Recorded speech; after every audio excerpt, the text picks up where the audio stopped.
Hello and welcome to this week's episode of the And Both podcast. Erin Holland is back with me, and we are chatting with Libby Ward this week.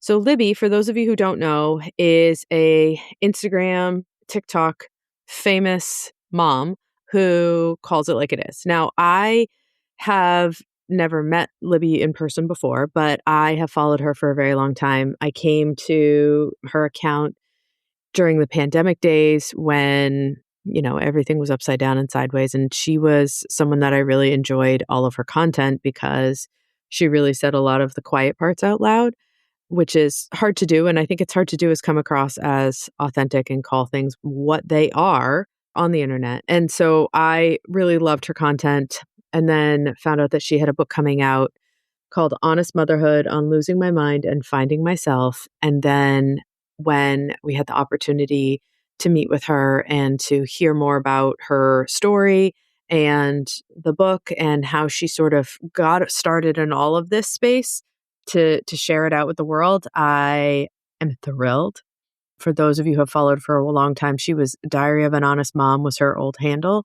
And now she is under Libby Ward. So if you are looking for her, that's where she is. But I just think that it's really refreshing, especially as someone who is part of the internet machine with putting voices out and trying to share stories, that we have an opportunity to share a story of someone who is really awesome, doing really cool things, and I think making it a better place for moms coming of age. So this week, here's Libby. Welcome to And Both, a podcast about what it really looks like to put yourself on the list while raising kids and doing all the other things life asks of you. I'm your host, Ashley Blackington, and on this show, you'll hear conversations with moms who are figuring it out in their own ways, plus a few solo episodes from me from time to time. It's not about having all the answers, it's about sharing stories, learning from each other, and knowing we don't have to choose between either or when we're living in the middle of and both. Let's get into today's episode. Libby, I'm very excited to have you here with us today. I feel like you have given words and permission to so many moms to speak up, to say the things that they're just too afraid to say, usually. So thank you, one, for that. But I kind of want to go back to who you were before, you went TikTok viral. Who was that person who was just finding their voice and finding their footing? Or maybe even not at that point. Yeah. That's a great question. Thanks for having me, by the way. Excited to do this again. Okay, so who was I before TikTok is basically the question. Yes? Yeah? I was finding myself. Okay, so I will take you back to when I first became a mom, when I was pregnant. I was 26 when I had my firstborn. And I feel like the context matters here because so many of us are influenced by our circle of influence as to like how we perceive ourselves and other mothers in motherhood. And so when I became a mom, I was going to this like small town church. I had never graduated university. I was working as an educational assistant. A lot of the people I was surrounded by were quite conservative, quite traditional, wanted to have large families, lots of kids. And motherhood was really like put up on this pedestal of like, it is your purpose in life to be a mother and to be a good one and to give of yourself so that your children can have what they have. And I also grew up in pretty unconventional circumstances whereby I had a single mom who had undiagnosed mental health disorders. And so we moved a lot, like 18 times before I turned 18. And there was a lot of chaos in our house growing up. And so when I became a mom, I had already really latched on to this like church community where I felt a sense of belonging and connection and structure and routine and morality that I didn't really have at home. And I also was entering motherhood with this idea of, I don't want to put my kids last. I want to put them first. And so I'll put myself last. And I don't have a great model for what I want to be as a mom. So I will latch on to what the women around me are doing. And what they were doing was like very traditional, having very traditional roles where they do everything at home. And a lot of them were, homesteading, homeschooling, just like a different lifestyle to, what I had. I will just say that I entered motherhood with this idea that it was going to be the thing that made me happy and that I was going to love and that people were going to value my role as a mom and that I was going to enjoy it and it was going to be great. And I also went into it not knowing what it meant to be a good mom. And so instead of asking myself what kind of mom I wanted to be, I just tried to be the type of mom that I was surrounded by, and all of them at the same time. And at 26, I was considered old for starting a family. Whereas I know in a lot of places in big cities and other communities, that's pretty young to start a family, but I kind of felt old when I was doing it. And so I entered motherhood with this idea that motherhood is going to be great. We used to have these things I call them baby parades in the book. No, we didn't actually call them baby parades in real life, but that's what I called it because that's kind of what it felt like. So it's like this small town church with this aisle down the middle. And when a new family would come with a baby, they would walk up and down the aisle and show everyone. The pastor would be like, "Oh, they're here. They were just born a day ago and welcome to the family." And everyone would clap and cry and, "Oh, it's a new baby." Like, who doesn't love a new baby? And I just kind of saw this moment, this like ritual we did as I think I thought that that was a reflection of what it would feel like to be a mom, how society and the world would treat you as a mom. And, being pregnant, everyone's asking me all these questions like, "Oh, like how's it going? How's your health? How's your mental health? How's the nursery coming along?" They're all checking in on you. And I really took this as like, oh, like people really care about mothers. Like, this is really going to be my purpose in life and it's going to feel good. And so when I became a mother and the experience didn't match what I thought it was going to, I really kind of blamed myself. And so if we fast forward, the first 2 years of my firstborn's life, I ended up doing pretty good. Like I looked around at the world around me and said, okay, what are we going to do? We're going to be the baking mom. We're going to be the literature mom. We're going to be the breastfeeding mom who like wears the baby in the wrap and cleans the house and bakes muffins at the same time. We're going to like do all the things and we're going to do great at it. And I did. And my baby ended up sleeping pretty well and eating pretty well. And I felt pretty good about myself because I could keep up and be what the world said was a good mom and keep spinning all the plates and taking care of my mom and taking care of my dad. And like, it was fine. Like my husband had just joined the police force and he was gone a lot, but I was like, I don't love doing most of this on my own, but I'm doing great. And I felt good about it. And then when my second born came along, he was very different and had a lot more needs, higher needs, highly sensitive, wouldn't eat, wouldn't sleep. And long story short, I can tell you that story, but basically 6 months after he was born was the first time I really broke and really was like, I can't do this. I'm not okay. I need help, sort of thing. And that really was like the beginning, like the first pull of the thread for me in going on this journey to figuring out like, I mean, at the time it was what was wrong with me and how can I fix it so that I can spin the plates again and smile, but turned into be a much bigger question about like, why did I become a person who just tried to be what everyone said she should be and do everything and expect an unbelievable amount from herself and then feel like garbage when I couldn't do an inhumane amount. And so that was about 4 years before I joined TikTok was when I first started going to therapy and was like, I need some help. And in those 4 years, I continued to go to therapy and continued to learn and grow. And then went back to school for sociology because I planned to become a teacher. And I was sort of on this journey to changing, realizing I needed boundaries, that kind of thing when I joined TikTok and decided to start sharing like, hey, I can't really share in my real life what I'm struggling with, but I think I can share in here. So I don't know if that answers your question. I'll stop talking. But it was an interesting like 5 years before I started sharing. Yeah. A lot of good nuggets. Yeah, I was going to say, like, I have a list in my head. Mm-hmm. I think my question is when you said, like, I need help and I need to go, what was the decision to go see a therapist over going to the church? Because it seems like everything really revolved around the church and the structure there. So was there a sort of a decision tree out on that? Well, I would say in survival mode, there was no decision tree. But if current me was looking back at past me and maybe my subconscious decisions, like why would I go to the place that filled me with shame. Yeah. The things that I feel the most shame about. Like those were the people, and as well-meaning as they may have been, and maybe their experiences of motherhood were really great. Maybe they hid the parts they struggled with. But the women I was surrounded by seemed to be able to do it all with a smile, and also seemed to subscribe to this idea that it is our greatest honor to not have a self, right? To be selfless, to not exist, to not have needs, to acknowledge our need for being alone. And it wouldn't make sense to go to the people who seem to love every moment of motherhood to say, hey, I kind of sometimes want to drive off of a bridge, not because I want to die, but because I just can't take it anymore. Or, hey, sometimes I consider, like, how could I just walk in front of a car and just break a little limb, like break an arm or just break a leg, nothing serious, just get hospitalized for a few days so that I'm not needed every second of the day.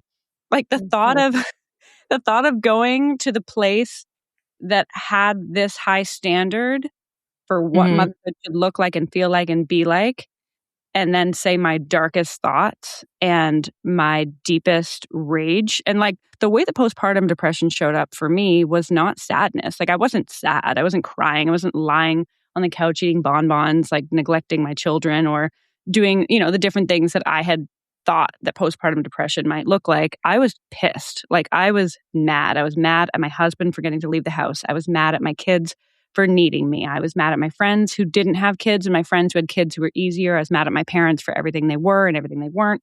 I was so mad. And more than mad at them, I was mad at myself for being someone who was so angry. And so to go to a place where everything is about seeing the good and all things come together for the good and we should just be grateful and like gratitude and grace and everything is so great. It's just that decision, it didn't even really occur to me to go there. Yeah. I love that. I've also had that conversation though, like, how could I get a little like a 36-hour stint, not a 72-hour hold, but a 36-hour stint of like a little vacation, hospital, little propofol, snooze, little like resty poo, maybe some room service. That's we've had that conversation so many times with people. Yeah. I will say I wasn't like, oh, I need therapy. I actually railed against it for so long because in my mind, when I entered adulthood and parenthood, I was like, what I don't want is to be what I grew up with. What I don't want is what I've just escaped. And so I will do everything in my power to not be, in my mind at the time, a crazy person. I'm not going to do what crazy people do. And what crazy people do is they go to therapy. That's what therapy is for. It's for people who are crazy. And of course, we know now that's not true. But at the time, it felt like getting the help I needed was admitting that maybe I was crazy or maybe there was something wrong with me, like deeply seated in me that I couldn't fix, or maybe, whatever it was. And so I had a lot of shame about going, but I just reached a point when I literally couldn't anymore. And, went to the doctor and he said to go to a therapist. And so I went begrudgingly. I will just say that. I just thought like, fine, I'll just go. They can check their little list and I can just get back to being super mom and everything will be fine. Right. Like I'll go in 60 minutes, Band-Aid, and then I can go to the grocery store on the way home. Exactly. Yeah. We're good. Yeah. Yeah. Oh my gosh. We do carry so much shame and guilt though. And to voice that does feel very scary. It's like, am I the only one? I mean, you said something earlier of just like, when you're in this environment, you see everyone just being happy, you feel like you're the odd one out. So you're like, how can I speak up? Yeah. How can I? And like, it's so vulnerable and it's so like the message I told myself, and I know a lot of women tell themselves, is like, what is wrong with me? I am broken. I am crazy. I am not a good mom.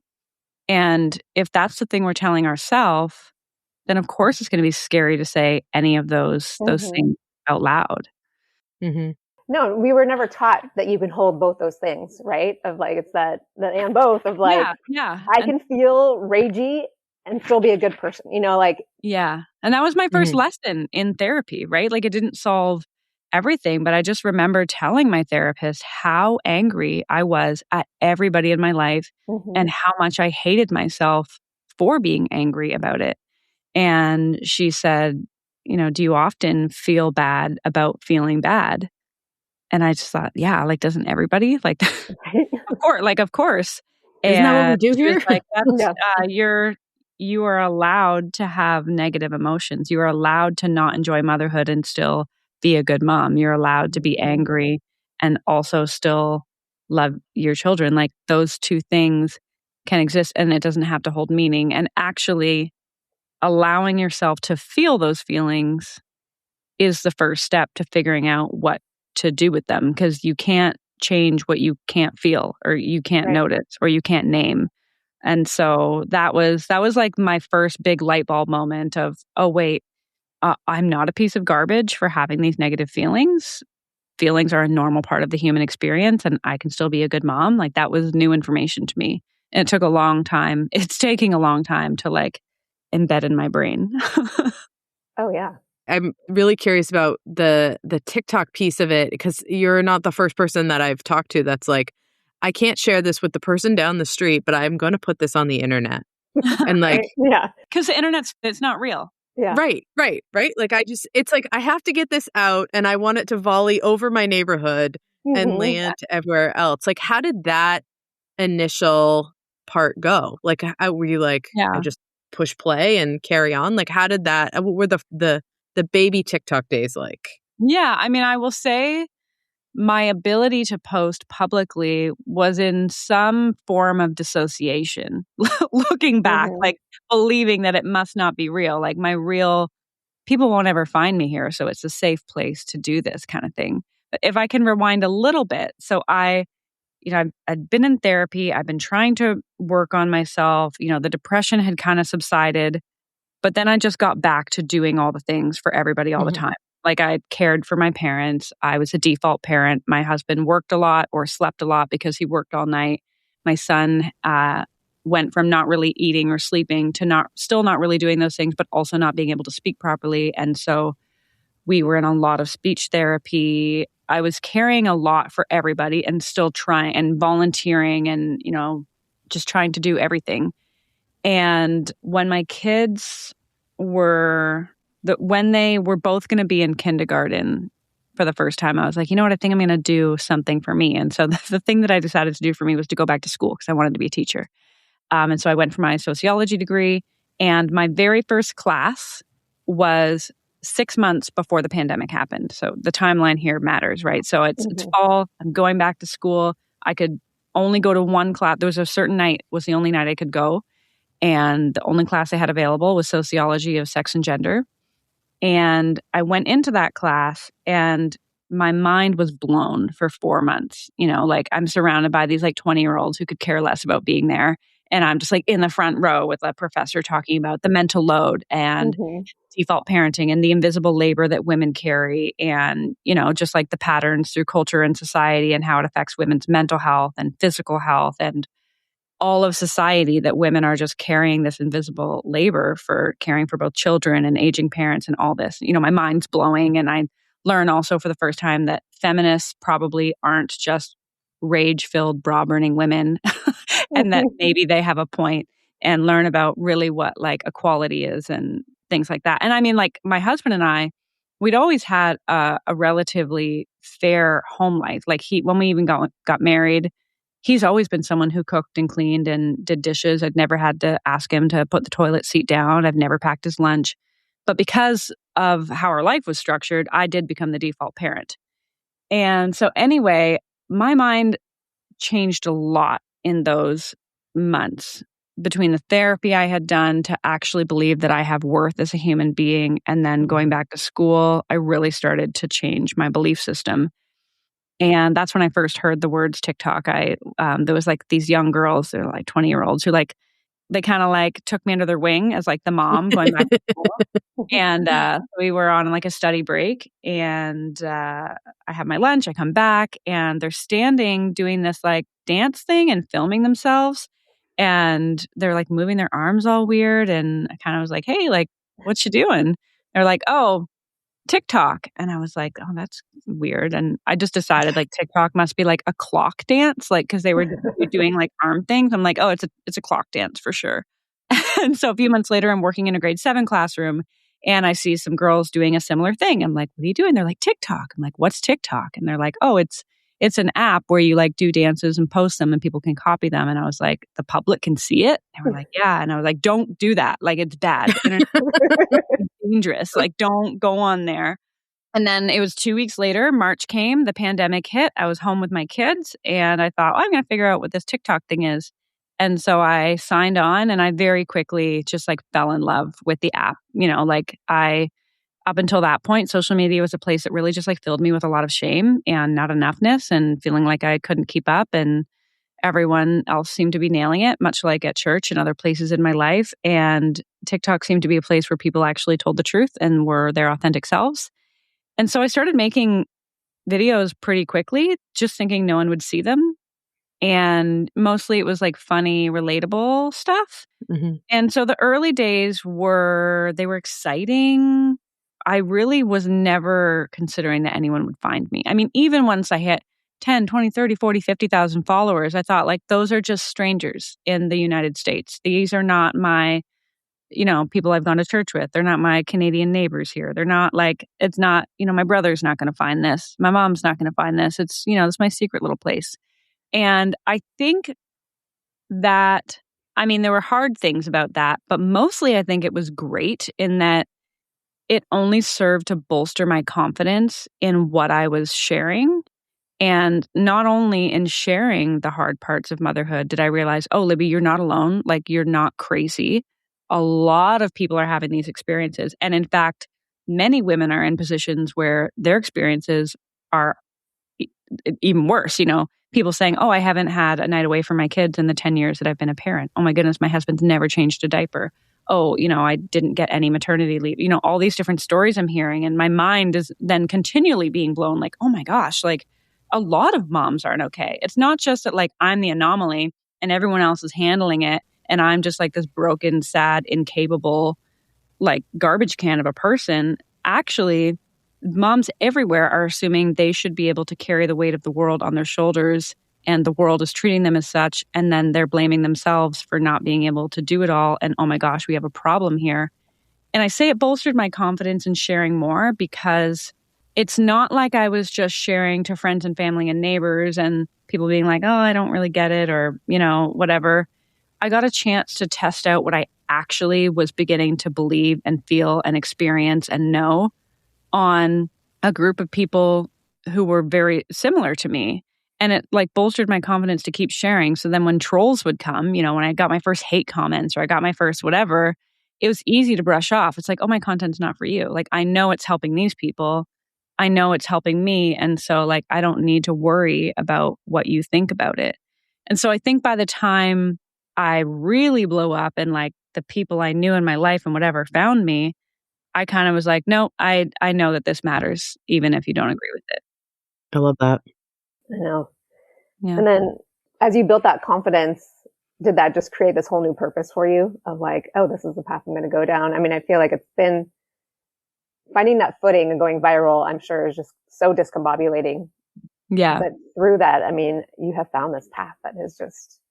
Yeah, it is really discombobulating. And like, I'm still finding the path. It took me a little while. It was about a year and a half after I joined that, I had finished my degree and I was supposed to start teachers college in September of 2021. And in that time, I had exploded on TikTok, exploded on Instagram. People started telling me that I could do this as a career. And I knew that I didn't want to be an influencer as I understood influencers to be at the time. And that I felt extremely passionate about sharing about motherhood and helping moms to like prioritize themselves and be well and, make some of the changes that I was making and just be whole people. But I didn't necessarily know the path to, okay, I have these huge platforms. I don't really want to be an influencer, but I kind of have to play the game in order to figure out what the path is. And so I just decided I won't go to teachers college. I'll just try this out for a bit and see if I can figure it out as I go. And basically, I've been figuring it out as I go for the last 5 years. And in 2023 is when the book deal came. But it was discombobulating to be like, okay, well, where do I fit? And, I don't really fit in this bucket of like experts and authors and doctors and, experts, but I also don't really feel like I fit with like the influencer crowd. But how do I do this? And it was tricky. And at the same time, I'm also continuing to find myself, right? And so I share about this in the book where it's like, it's not like I had completely found myself, fixed myself, got to a good place, and then was like, I'm going to start an Instagram account and then I'm going to write a book about how to do this. It's like I was sharing content, at the same time as my whole worldview is still shifting. And I'm realizing, oh, wait, social justice matters to me. Oh, wait, social justice is at the core of like what we all need to be whole and well and to have support for moms and families. And oh, wait, I guess I am a feminist. And oh, wait, I realize now I've been in this codependent, enmeshed relationship with my mom for 36 years.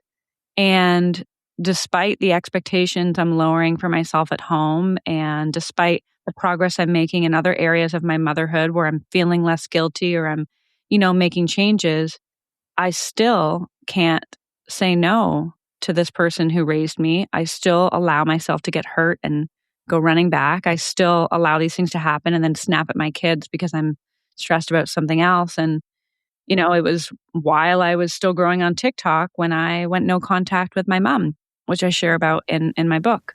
And that was really hard for me to go from feeling like I am what she needs to survive and be well, and to go back to saving and martyring myself and, being filled with resentment and saying yes anyway and being in contact every day, to just not being in contact and then navigating how I show up online as well. And, different friendships are changing too, where it's like I go from being Libby who says yes to everyone, Libby who plans the parties and plans Christmas and volunteers and, sacrifices herself and does everything for her kids, to starting to have more boundaries and stay home more or speak out about things that people didn't realize I had strong opinions about. And, that shifts relationships. When one thing in any ecosystem changes, the other things change too, and like the dynamic changes.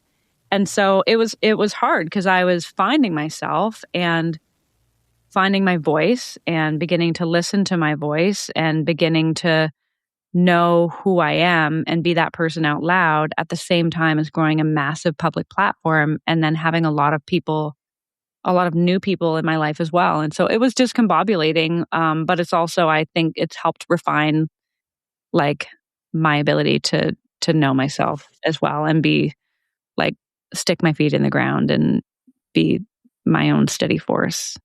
I don't know if that makes sense. Yeah, it does. I love the part. I think it was the pandemic for me. My kids were, my youngest was just born right before the pandemic happened, like 3 days before. And I think that was a time that was like when everyone was super isolated, physically isolated. And then you started to find people online and things like that. And I don't know when, but I've followed you for a long time on there because part of it has to do, I'm Canadian. I live in the US, but I'm Canadian by background. And there's something about like just sort of the mannerisms and the way that people talk about things that for me felt more like home. And, you sort of get that connection where you can see things, but also the real, like, I am who I am. I'm doing my best. Nothing is perfectness that rose out of the pandemic for moms. And then to be able to see and connect with people who are, standing there holding the flag. Like I will put what everyone else is thinking in their head out on the internet, like moth to a flame all day long, because it is such that time is a time that hopefully will never happen again in terms of like the absolute crushing experience for moms. Yeah. Mm-hmm. But really, it's like putting another block on top of this massive weight that they've already carried around. And just so many people got cracked in half by this experience. And then to look around and to have people who say, no, this is actually like, we're all laughing about like breaking the arm to go to the hospital, mm-hmm. or like, maybe if I just hide in the closet long enough, people will forget that they're looking for me, which has never happened.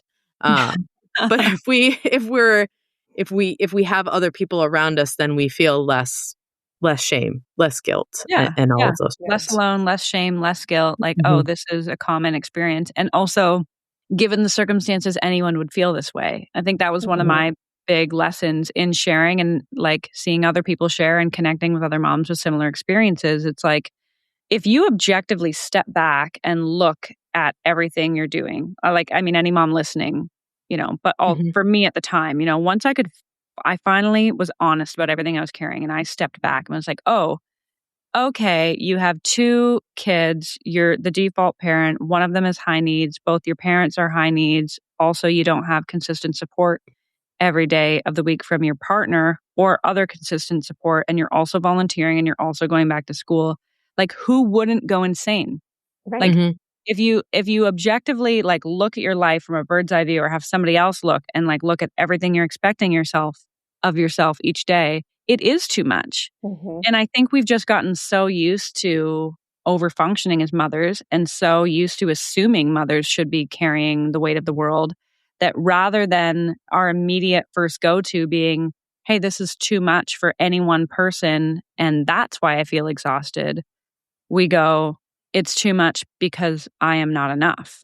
Right. And like that shift is so important. And for me, like that became the most important piece, to be like, okay, I need to just look at the actual facts of my life. It is unrealistic to expect this much of myself. And I think in seeing other people share online, we also kind of got that like, oh, it's not just me. And oh, maybe this is too much for me to carry. We've never actually talked to each other about this before. We haven't actually like said like, hey, what are you carrying and what does your support look like? We just had our head down and we were just doing all the things ourselves and feeling shame. Yeah. Yeah. I feel like it's the koi fish problem. Like, the koi fish will grow to the size of the pond that you put it in. Like, we're all trying to be koi fish, but we're actually goldfish. I mean, well, goldfish grow too, but we're some kind of fish that doesn't grow bigger when you put it in a pond, but we all expect ourselves. And it's like, it's just not, you can't do that. And to your point, like, if I took my list of the things that I have to do and I gave it to my friend and said, what do you think? They would be like, stop. And if they gave me their list, I would say the same thing to them. But when we look at it ourselves, like we have blinders for our own It's so wild. expectations. Or even like when you think about, I know there's been times whether it's like I'm asking my husband to do certain things, or even like I had a friend come over yesterday to help me with different things at home because I'm like, I'm just like very overwhelmed right now. And so it's so interesting when you make a list for somebody else. Like I can make a list of like 3 or 4 things and be like, oh, like, is that too much to ask in like the whole day they have? Like, is that too much to ask? Where it's like, I would put that number of things into a list for like 45 minutes for myself. Exactly. And yet when for someone else, I'm like, oh, it's kind of complicated. It's a little bit heavy. Oh, I remember when my kids were younger, I'd be like, okay, well, if I go to if I'm going out to pick up this thing and I leave my husband home with the kids, should I really expect him to like cook at the same time as watching the kids? And one day I was like, wait a second, like I do that I am answering emails to the doctor and I'm doing this and I'm doing this. But then when it's somebody else, we're like, oh, that's probably too much. So we can see it for other people, but for ourselves, it's like, well, no, like you should just do it. Yeah. I feel like we do that across the board in our life. We have those blinders on. I was reading your book and you have this line towards the end after your dad's funeral about talking about your husband, and he didn't know what it was like to hold up the sky. And that line to me stuck out so much because just going back to what we're talking about, it's like, we know we have a support system especially when it's good, right? But we have those blinders on and it's like, nope, I'm still going to do it all. I'm still going to hold up the sky. And yet we just refuse to ask for help or to give more tasks away. Yeah. Or to know that you can trust people. Exactly, or to know that it doesn't make you needy. Like there's so many reasons that we don't ask for help. And that's, one of the biggest things I've learned on my journey is it's not as straightforward as like, oh, I'm just not asking for help because I'm stubborn. Sometimes it's because I'm stubborn. Sometimes it's because I want to be in control. Sometimes it's because I have trust issues. Sometimes, like there's so many different reasons. And yet, when my dad died, I did have this visceral sense of like I'd always been parentified and I'd always been like kind of like the one in control in like my family unit, even if I was like a younger generation. And when my dad died, and at the time I was still no contact with my mom. So my dad had died. I was no contact with my mom. my dad's family had pretty much abandoned him. And so when some people die, the whole family comes together, right? And they grieve together and they plan the funeral together and they go through the belongings together, and it's sad and hard and beautiful and maybe also dramatic too. It felt like this like vacuum of aloneness for me, where I was like, I, as a mom of young children, like I can't turn to my mom and be like, oh, how do you plan a funeral? I've never had to do this before. I couldn't turn to, like, there was no one to turn to be the one in charge. You know, I think that's the piece where it's like, yes, there's people who can do things. It's even like now with this book launch that I'm doing, like there's so much to do, right? It's like, there's people who can do tasks. You can say, hey, can you do this? Hey, can you do this? Hey, I need help with that. If you can get the gumption and the energy and the confidence to ask, sure. But it's like being the central person, like being the one holding up the sky of like, okay, I'm going to ask for this and communicate this and do this. And knowing that there's no one for you to fall into, no one that's coming to save you, knowing that like the buck stops with you. And if you don't think of that thing, then no one's going to think of it. That was that like visceral feeling that I had with my husband, where it's like, I remember at the time being like mad at him that he had his parents, like mad at him that he had his mom that he could talk to, or his dad that if something happened, and just being like, you'll never get it. I felt like that. I felt like you will never understand what it's like to be the one, to be the most grown up, you know, or maybe you won't experience it till you're old. And then, you know, what I go on to share is that, you know, I realized I wasn't quite as alone as I thought in that moment. You know, I did have people I could lean on, and there were people who showed up, and I did let them in. But it's like this both and thing of, yes, you can have support and you can have people, but when you're the one that is carrying the mental load and like the thought process and the coordination of everything, and you're the most grown up, there's like a real grief that just comes with that. It's very tiring. And knowing there's no way for someone to turn around. Like I had this conversation maybe it was during the pandemic, I don't know, with my husband, where it was like, if you get to a point where there's too many things going on, or there's so many things going on, you always have the option to say, hey, I need to do this, or hey, I need to do that, and something will flex. I don't. Like if you flex to me, it's like we're standing, like if we look at it this like a football field, I'm standing at the end zone. And no matter how hard you try, I will always be at the end zone. And I want to be at the end zone because I'm also a parentified child and all of those pieces. And this is like my happy place to know that there's control. But you can't ever assume that we are on the same playing field if you don't know what it means to turn around and know that nobody is going to be there, or to never turn around because you know that you don't expect anyone to ever step in. And it's such a different experience. It is a different, it is. And it's also when you are a parentified child, or you have had that experience where it's often been you that's had to fix things, save things, plan things, be the person, that is what makes it even harder to let go of control. So let's say you do have people who are like, hey, I can do it. If you've had so many experiences, traumatic or not, that prove to you that when you let go, the balls get dropped, something gets screwed up, you have to clean up the mess, you have to fix it.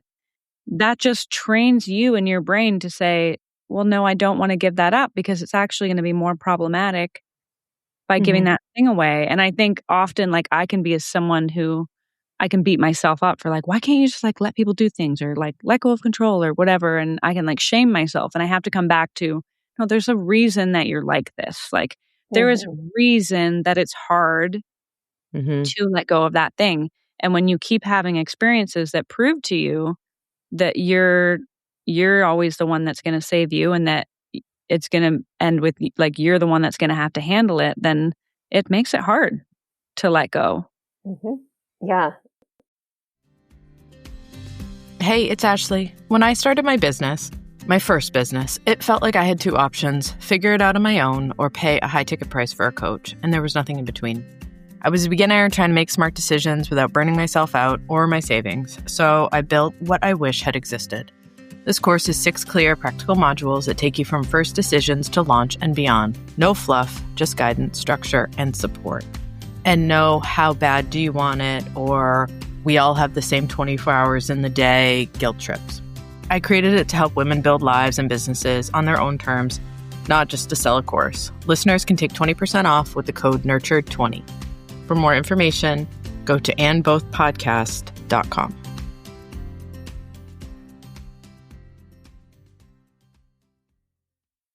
And I feel like we want life to be so linear and black and white, but it's so not. No.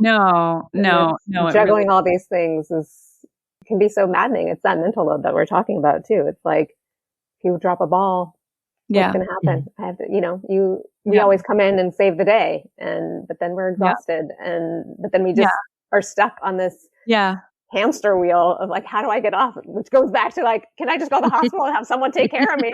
Right. Like exactly. What is the solution here? Ugh. And yet, like, we are not meant to function in silos. Like, we are not meant to be hyper independent. We are not meant to carry everything on our own. We are meant to be connected with others, and we are meant to have this like ability to be our real authentic selves and take care of ourselves and rely on other people. Like, that's how we're meant to function. And so that like in that chapter in the book is also where I talk about like my dad's death and the support I ended up getting being the catalyst to me intentionally looking at the landscape of my life and the relationships I had and being like, how do I cultivate healthy, safe relationships where I can rely on other people, where I can build trust, where I can learn to lean on others, and I can let go of this like narrative that I'm always alone, this narrative that I'm the only one that can handle things, this whatever, like, how can I do that? Because I spent so long, and I think a lot of women or people with trauma, like different people have this, you do what other people want you to do, or you self-deny or self-sacrifice or people please or change yourself to fit in. And I no longer wanted to do that anymore. I wanted to be true to myself. But then I had all these changing different relationships because I was changing later in life. And it was like, okay, I know I need other people. I know I need to be true to myself and not just people please and fake my way in and be whatever they want me to be. So how do I allow myself to need other people and lean on people and feel safe with them and also be this real self that I know now? And that's hard to do like later in life. And also it was something that, slowly did happen. And now I'm like at a place where I'm like, I can ask for help. It doesn't mean that it's easy. And I think that's a lot of times like people are like, well, how do you just do it? How do you get rid of the guilt and shame? And I'm like, you just do it guilty. You do it feeling a little bit ashamed. And then once they help, once the thing happens, you're retraining your brain. Oh, actually, we survived. Oh, actually, it's okay. Oh, actually, like you're giving your brain new experiences to like learn to trust, to learn what safety looks like, all of that. Because if we just like wait to not feel ashamed or not feel guilty, then we'll never change anything. I love that. Yeah. Yeah. It's just like, let's do it, even though it's terrible. And then eventually it will be a little less terrible. And then we'll sort of eke our way out of the terrible, but not ever having the expectation that you just sort of make a decision, right? It's not a mindset where you're like, I'm just going to like tear apart all of this infrastructure of trauma and learned things to move forward. It's a practice. It's like a slow practice over and over again. Like the first time I let a friend come over when my house wasn't perfectly clean, okay, I did it and it was not perfectly clean, but I apologized profusely. And then a few times later, I apologized a little bit less. And then I made a goal to not apologize anymore. And then I stopped apologizing. And then like, it was like this slow, just try. And then, it's, oh, should I ask for help? Okay, I'll ask for help, but I'll also apologize. And it's like this slow change. And to the point where I had this friend come over yesterday who, she did laundry and she cleaned my office and she did a few different things. And I didn't apologize for how messy it was. I knew that she was coming to help me and that she didn't judge me, but I still felt the impulse to, right? And that's the thing I think we don't really say out loud. It's like, it's all these slow changes.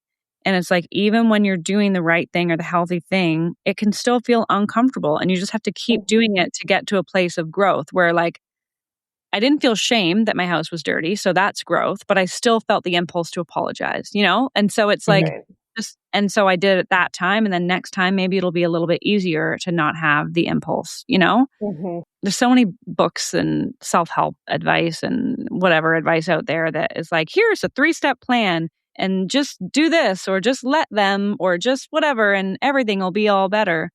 And that's just not reality for a lot of us who are trying to like make changes to like how we live and mother and our mindsets and our expectations. It's slow and it takes practice with being honest over and over and over again. And learning how to be kind to yourself. Mm-hmm. Yeah. No, it's not, you're not shooting on yourself anymore. You're like giving yourself the space and the grace.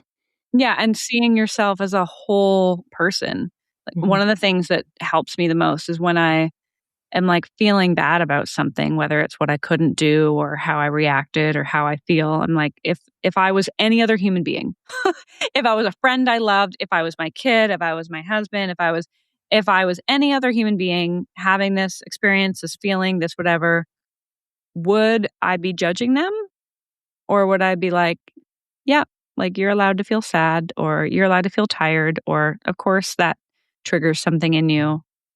No, I would just like validate what they're feeling and then like figure out the next step. I wouldn't judge them for feeling that way. So just like trying to just treat yourself like a human, like all the other people. Right. I know we're so impatient with ourselves. Like, you know, when your kids are little and you're like, okay, well, it might take a year for you to figure out how to tie your shoe. But for us to change, it's like, why haven't I figured this out in 30 seconds? Yeah. Why don't I know how to do it the very first time I'm doing it while I have a kid on each hip and my mother-in-law asking me about Easter dinner? Yeah. Why can't I do it? I know. Idiot. Yeah. I know, we berate ourselves so much. And it's that trust piece. I mean, I'm figuring this out in my 40s, right? Of like, how do I trust myself after all these years of giving things away to other people or allowing the people pleasing to fit me, you know, or trying to check a box where it's like, no, who am I? Who am I? What do I want? What matters to me? What are my priorities? Yeah. Exactly. It's hard. People think because the subtitle of my book is On Losing My Mind and Finding Myself, that infers that I lost myself in motherhood. And I know a lot of people feel like they lose themselves in motherhood, like this feeling of like being invisible and all of that. And I did have that experience of feeling invisible, and motherhood was really a catalyst for change for me.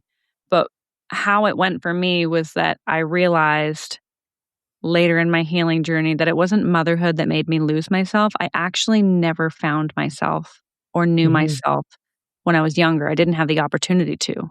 I didn't have the opportunity to fail, to try new things, to, you know, step in, step out. What do I want? What matters to me? Acknowledge that I matter. I spent my whole life surviving in survival mode and then people pleasing and then just trying to do what everyone else says, that I had never learned to stop and figure out who I was or what I wanted or what mattered to me or that my needs were valid. And it was actually motherhood that forced me to break from spinning all the plates. And then it was like in that rubble that I had to be like, okay, if I can't pick all these pieces up and I have to be selective, that means that I have to ask myself which are the most important pieces. And it was in being forced to then figure out like, who am I? What matters to me? What do I believe? What are my priorities? What does my actual life look like? Not what it should look like or what the world says, but, you know, what are the circumstances of my life? And from there, decide what am I going to pick up and what am I going to continue to do? And then what does that mean I have to say no to? And I think it then makes it, I know it then makes it that little bit easier to say no to people, to not people please, to not immediately just like do what everyone wants. Because you know, well, I am going to break if I do too many things, you know, and if I break, that affects my kids, that affects me, that affects whatever. I can't do it all. And so I have to then figure out who I am and what I want. And so I say to people, I didn't lose myself in motherhood, but motherhood is like the catalyst to help me find the self that I never knew before motherhood even began. I love that. Because I think a lot of people can relate on so many levels. It's like there's so much training and conditioning that happens, you know, to be the good kid, to be especially for girls, to be the good girl, to you know, toe the line in class and all of that. And it just, the ball keeps rolling. And so if you never have that opportunity to sort out what's for you versus what's being like foisted upon you, then eventually, hopefully, you're gonna have a time or opportunity to figure that out. But why do we have to get so far down the Right. rabbit hole before we're like, wait a minute, I can't see the Right. sun anymore? Right. And it makes so much sense though, right? Because I feel like I was always someone who wanted to spin all the plates. Like, who Mhm. doesn't like making other people happy? Who doesn't like Mhm. getting the approval of other people, being someone who gets stuff done, like being reliable, being, and I liked doing it. I liked being productive. And so many women do like being productive, right? Like, we like being capable and liked and approved of and reliable. And so, of course, you keep doing it. And it's almost like there's no reason to stop, because why would you Mhm. if you just Mhm. do more? And I think that's why this often happens for mothers, because it's like it can almost be, even if it's an unbearable load before motherhood, even if you're expecting too much of yourself or you're saying yes to things you shouldn't say yes to or don't matter, you can still pretty much do it. But it's the load of motherhood that just makes it impossible, right? Like, Mhm. it Mhm. just becomes so much that even if you want to spin all the plates, you just literally can't. Right. And I think too many women go through life thinking that they are the problem, though. Mhm. If they end up not getting to a place where they're like, okay, I need to stop and reassess, but spending a lifetime just blaming themselves for not being able to do it. That's kind of the saddest thing of all, to me, that I'm like, no, I want women to realize, like, you actually never should have done everything everybody wanted you to do. Mhm. So the earlier you can start being like, what matters to me, the better. Cause like, I don't love that I had to break in order to figure it out. Mhm. And it sucks that so many women have to get to a point of like absolute breakage and shutdown and burnout to realize they don't know themselves or trust themselves or choose themselves. Yeah. Yeah. Yeah, and that's the whole piece of, if everything is built on the free and invisible labor of women, Mhm. or so much, then no one's going to be like, what, we should actually reevaluate how Yeah. crappy this side of the Right. table has the deal. So it does have to be this reckoning of people finding other people who are having these conversations and finding spaces where they don't feel isolated, and it is getting through all of this siloing that goes on for people to say, I would like a reassessment of Yeah. my Mhm. priorities and Yeah. my Yeah. responsibilities. Yeah. Yeah. I Yeah. know. Like, oh, there's something up here. Well, and it's like I got to a point also with my content. Like, I don't know how long you followed me for, but when I first started sharing, it was a lot more humor content. And I Mhm. love being funny. I know I'm a funny person. I like making funny content. But there was just enough videos that went viral when I was making fun of a dynamic that was actually crushing me. Mhm. Yes. And the women in the comments, just hearing their stories, that made me realize I don't wanna just joke about it, right? And so Mhm. often, women are the butt end of a joke, Mhm. right? About us being stressed or us being nags or us, whatever it is, like, we're the butt end of jokes for being stress balls, but nobody wants to ask, why are women more stressed than men? Why are moms more stressed than dads? It's not because we're crazy and weaker, it's because you're expecting far too much and that no human Mhm. should carry. And so that was like a turning point for me where I was like, my handle at the time was Diary of a Weird Mom. I don't know if you know this or were there Mhm. around for that. Because I was a big weirdo and I continued to make some funny content, but that's when I was like, no, I want to be honest about things. And sometimes we're Mhm. going to joke, but that's not the whole point here. And I don't want it to end at a joke. Like, I'm so tired of women being the butt ends of jokes, and I no longer want to joke about the things that are crushing my soul. Yeah. Right. Yeah. And I mean, even in the last few years, like the buzzword of like burnout, like, okay, we all recognize burnout. We're all trying to do something about it. But then we just get on, I feel like now it's this other hamster wheel of I'm burnt out. I'm not burnt out, or self-care, not self-care. It's like how, Yeah. Yeah. Well, it's like all these words. The beauty of social media is that we've been able to find people that we never would have found and connect and talk about things that we never would have talked about and feel less alone and have language to talk about our shared experiences. And one of the negatives is then that means that anybody's dog's brother's cousin's mom's uncle can take a word and then use it however they want. and they can overuse it and misuse it and change the meaning, and the meaning of words changes with culture, and culture changes the meaning of words, and they then get overused, and then they stop meaning anything. And so then words that used to be powerful or empowering and have clear meaning then just become confusing and overwhelming and like not meaningful anymore. Even words like trauma, overstimulation, or ADHD, you're right? It's like I felt so empowered when I finally got my diagnosis for ADHD. And now it's like, oh, well, everyone has ADHD. And everyone thinks that like any one symptom they have means they have ADHD. And yeah, same with trauma, with boundaries, with self-care. And it can make it hard to have conversations about these things because we now all have these like different meanings of what they are in our head too. And so one of the reasons why I rarely talk about self-care, like the word makes me want to throw up just because like, how it's been used and how it just had so many different meanings. And I don't want to just use it flippantly. And I kind of have my own meaning. And I'm like, the words thing can be hard. Like social media can make it harder to talk about these things sometimes because we just have different meanings now. Yeah. And so you have a book coming out, which we've talked a little bit about. Yeah. So you said book contract came in. What was that moment of like the email or the phone call or whatever? Were you like, hold the phone? Or what was that like? Oh, it was, the whole thing has been surreal, to be honest with you. Like I've always wanted to write a book, but I didn't know people who wrote books. I thought like, who are these people who write books? Not me. And so it was surreal when the opportunity came along and I connected with a literary agent. Writing the proposal, you have to write a book proposal in order to get a book deal. And that was a long, involved process.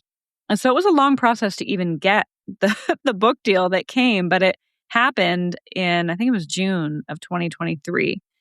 And I was at my mom's house. Actually, it was one of my first visits with her after cutting contact, and that happened to be when the sale went through.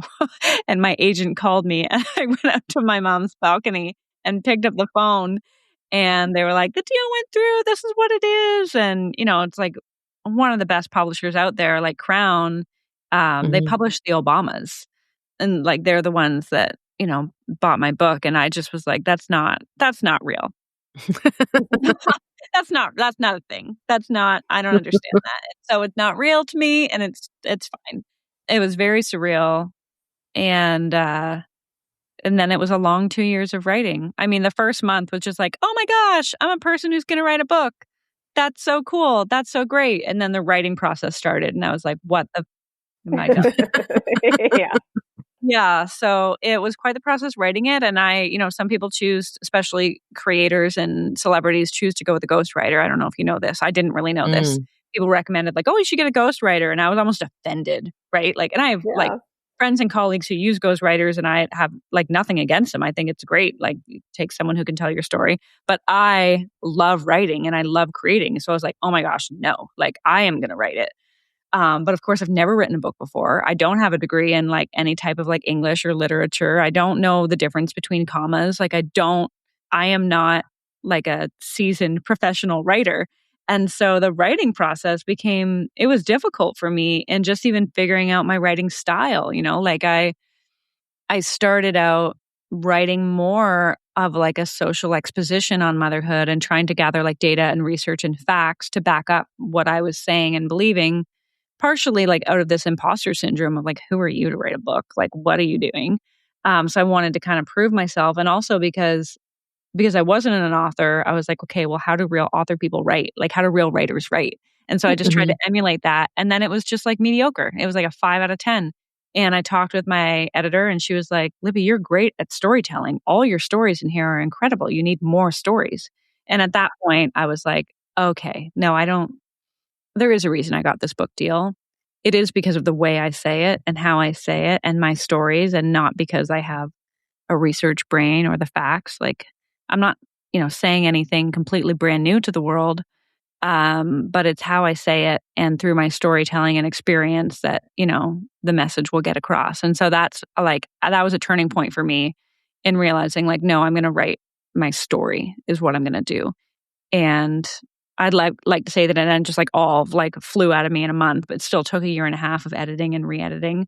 But it was a very cathartic experience, and it ended up being something that I'm very proud of and that I believe will really help people, because it's not a book that it's not a self-care tips book. It's not full of like flimsy, Pinteresty, motivational quotes. It really is my story that is like interlaced with like humor, but the deep vulnerability that people know me for as well. And also like that feminine rage too, like the three. And so there's a lot of books out there that are one or the other, right? It's like either like a vulnerable story, or it's like, about society, or it's like one thing or the other. And I wanted to weave in the internal reasons why my motherhood was so hard, my mental health, my trauma, my own toxic or maladaptive coping mechanisms that I developed in childhood, and, being a people pleaser. I wanted to interweave the internal and also the external, and be honest about like the world is set up, the systems and society are set up to make it harder. Yes, that's true. And also the fact that I can't say no when my body is screaming no is also a problem. And so my hope is that by like reading and learning my story and the various like ways that I realized my motherhood was hard, and then was honest about what I could do about it and what I should actually be able to handle, then moms will be able to apply it to their own lives and be able to trust that they have their own answers. I think it's kind of like an underlying message in the book too, where I looked out into the world for so long thinking they had the answers and trying to be what everybody wanted me to be. And really it was in breaking and then figuring out what I wanted and what I needed that I kind of like found my way through. And there's no perfect ending. I very purposefully was like, this isn't going to be like, and then I figured it out and we're all good and I never cry anymore. And I never tell myself I live in a loony bin. No, like it's nuanced. And I did it on purpose because I just think that that's what's missing from the narrative of motherhood, is like the ability to hold nuance and multiple truths at the same time and still choose ourselves over and over again. Yeah. Despite all the messaging. Despite all the messaging. And, I started out doing it because I wanted to be better for my kids, because I wanted to be less of the mom who screams full of rage and the mom that was full of resentment. And I wanted to give them the safety and nurturing they deserved. And in the end, I realized that I actually could have and should have always been my own reason to be well. And that's what I want moms to know too, that like, sure, you can start doing this work and you can start figuring out who you are and what matters because you want to be a good mom. But I hope that you can eventually realize that you deserve to be well just for the mere fact that you're a person who deserves to be well. And your kids just happen to benefit from that. Yeah. Yeah. I mean, even motherhood, that's like, we don't know what we're doing. Right. And it's not all about them. No. It's like, this is our first go around and we're all trying the best we can. And you're not going to get it perfect. There's no such thing. It doesn't exist. No. The perfect mirage. Yeah. Well, to come full circle, I mean, your book is great. I think just being honest, it's relatable, and giving permission to say the things that we haven't said, and knowing that we're all kind of in it together, and just being able to like let go of all those expectations. So thank you. Congratulations. Yeah. And the fact, and it's also like the content that you make this is an ongoing thing. This is an evolution.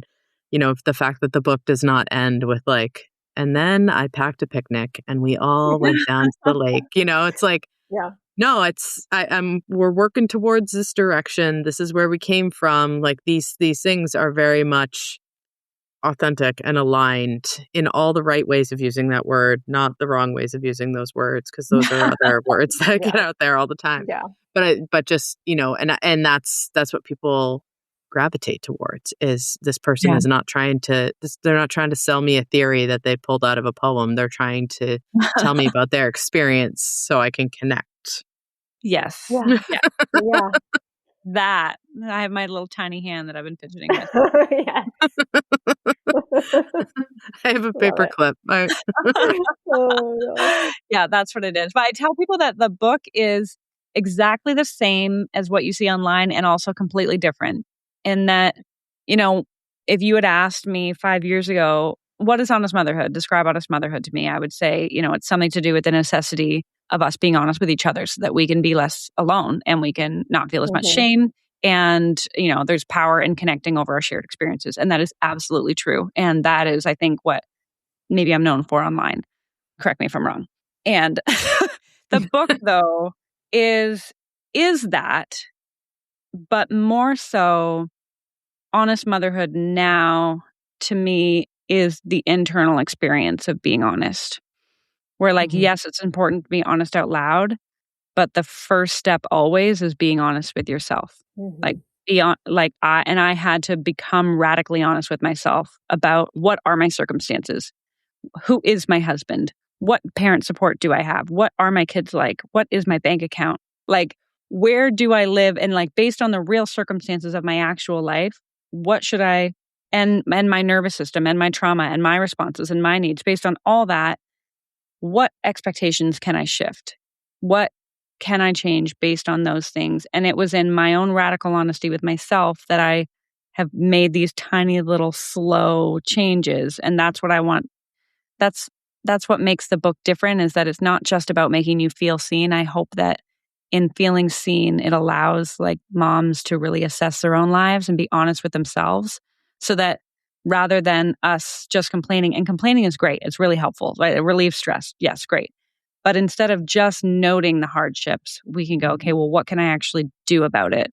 And I don't have a 5-step plan. My plan for you is for you to realize that you can trust yourself, because that's what I learned. That you've got the answers. You're the only one that knows how much you slept last night, or if your kid has autism, or if your mother is, you're the only one with that information, and you're the only one that can do something about it. And I want that to be empowering, and not oh my gosh, this is another thing I have to do. Because I have that moment with myself of of course I have to figure it out myself. But, but I want that to be empowering. Again, who's going to do this? Me. Yeah. Raise your hand if you're going to fix the problem. Oh, me? Yeah, perfect. Yeah. Great. Yeah. Thank you so much for having me. I love this. Will you tell everybody where they can find your book, if they haven't found you already, where they can find you? Yeah, you can find me on the interwebs. I mean, if you just Google my name, my website is libbyward.com, Instagram, Libby Ward. TikTok is Libby Ward Official, because apparently someone else had the other handle when I tried to change it from Diary of an Honest Mom. I know, right? How dare they? Yeah. How rude. Yeah, you can find the book just about anywhere you buy books. Amazon, Indigo, I don't know if Target has it. Most of the places that sell books sell it. So yeah, go and get it. Read it. Let me know what you think. Yeah. Honest motherhood. Yeah. Honest motherhood on losing my mind and finding myself. I love it. Well, thank you so much for sharing your story, online and in print and here with us today, because undoubtedly there's always more moms coming online every day, and more moms made every minute of the day who are, maybe at the beginning of a journey that you're on. So pointing the way or being a lighthouse for someone is a massive role. And I think it's wonderful. So thank you for doing that. Thank you. Appreciate it.